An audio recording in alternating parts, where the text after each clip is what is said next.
Hi, and welcome to RedTrack. Today we'll see and talk about what to do if, for whatever reasons, the Google conversion API is not working and you want to send conversions back to Google. Might be app is not available, you don't want to connect it, something else, doesn't matter, there is a way to do it and fairly fast. We'll show the manual way, and of course that can be automated via the Zapier and other tools that can be done in other videos. So let's jump. In RedTrack, we see our interface. We'll go to logs, conversions. We have Google Ad conversions selected here. We will export those conversions. When click the button, they will be arriving by email. By the magic of doing videos, they are in my email already. We click the button, they will be downloaded. Again, by the magic of doing videos, they are downloaded.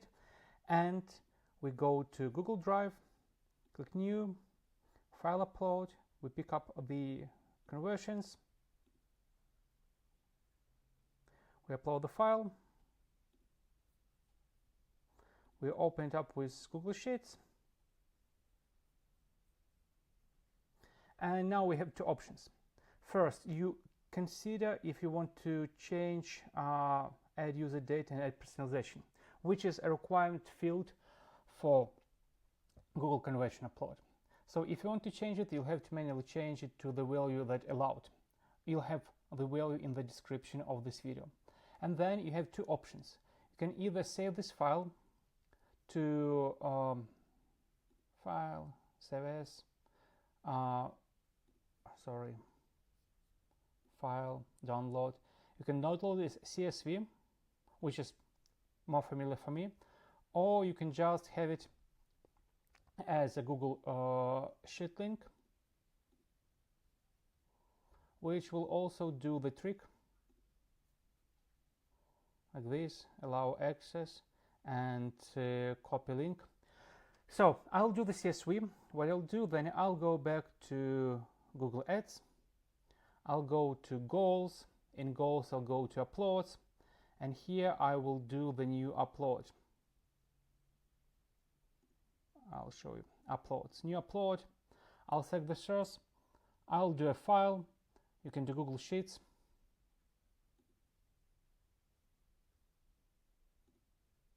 this is the file, open.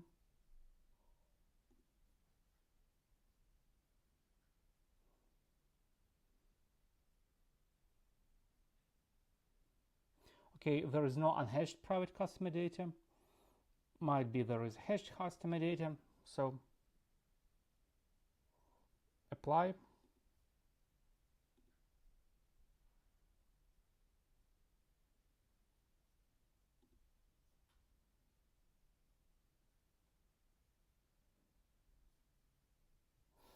And let's see what's this.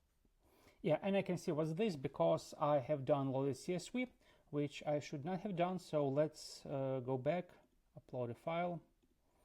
We're looking for the XLS that I have prepared. I do like XLS files or CSV, so I want to do it with the file, download. Yeah, my mistake. So used to CSV. We'll fix CSV upload next week. We don't know why it's not working. So for now, CSV upload is not working, although it follows the same guidelines. So we're done with the CSV, sorry, XLS, open source, upload file, select file. You now have XLS, open. It was, well, it does, unless you do something, but you can have unhashed private customer data, so you just do this, apply, and done. So you have uploaded conversions, 18 were saved. Congrats. That's all you need to do to upload Google conversions. Hope it helped you in cases when Google integration is not available or is not working, so you can keep pushing the data back to Google manually or using Zapier. Thank you. This is Vlad from RedTrack, and we'll show you how to manually download Google conversions from RedTrack and upload them back to Google Ads using Export for Google Ads feature.